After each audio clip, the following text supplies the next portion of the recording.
Start. ઉપરોક્ત તમામ હકીકત અને સંજોગોને ધ્યાને લેતા તથા ફરિયાદ સાથે રજૂ કરેલા દસ્તાવેજી આધારો જોતા ફરિયાદીએ તારીખ 25/11/2014ના રોજના ચેકની ઝેરોક્સ નકલ રજૂ કરેલી છે.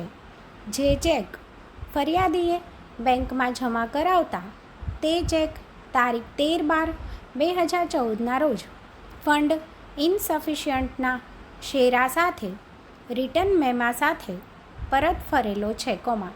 જે રિટર્ન મેમો જોતા જણાઈ આવે છે કે તેની જાણ બેંકના તારીખ 18/12/2014ના પત્રથી ફરિયાદીને થયેલી છે.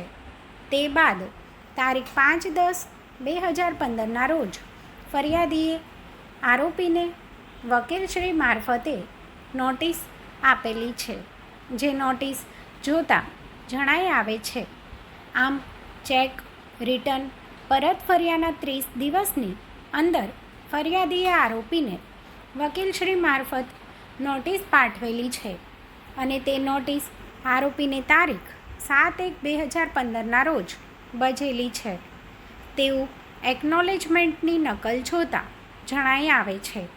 આમ તે બાદ 15 દિવસનો સમય નોટિસના જવાબનો બાદ કરી તારીખ 22/1/2015થી 1 માસનો સમય ગણતા તારીખ 22/2/2015 સુધીમાં હાલની ફરિયાદ દાખલ કરવી પડે.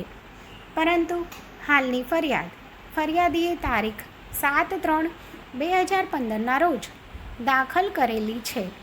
આમ હાલની ફરિયાદ દાખલ કરવામાં ફરિયાદીને કુલ 13 દિવસનો વિલંબ થયેલો હોય તેવું જણાઈ આવે છે. આમ વિલંબ થવાના કારણમાં ફરિયાદી પોતે તથા તેમના કાકા બીમાર હોવાની હકીકત જણાવે છે અને તેના સમર્થનમાં માર્ક 4/1થી મેડિકલ સારવાર અંગેના દસ્તાવેજી આધાર રજૂ કરેલા છે.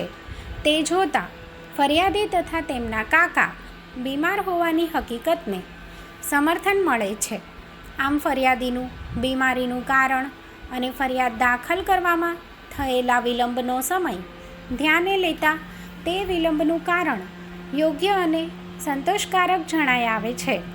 આ સંજોગોમાં 2010-1766 ઉપર પ્રસિદ્ધ થયેલા Orissa rural housing and development corporation limited વિરુદ્ધ રાજકિશોર જોશીના નામદાર ઓરિસ્સા હાઈકોર્ટના ન્યાય નિર્ણય ઉપર આધાર રાખવામાં આવેલો છે.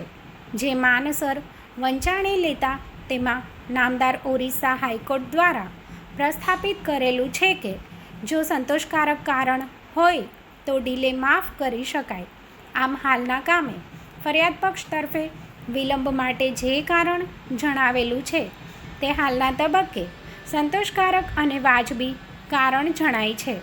આમ તમામ સંજોગો અને હકીકતને લક્ષમાં રાખતા ફરિયાદીની ફરિયાદ દાખલ કરવા માટે થયેલો વિલંબ માફ કરી ફરિયાદ દાખલ કરવામાં આવે તો તે વાજબી અને ન્યાયોચિત જણાતું હોય ન્યાયના હિતમાં નીચે મુજબનો હુકમ કરવામાં આવે છે. આ કામે આંક 10થી શાહેદ રાવળ ચતુરભાઈને તપાસેલ છે. સ્ટોપ.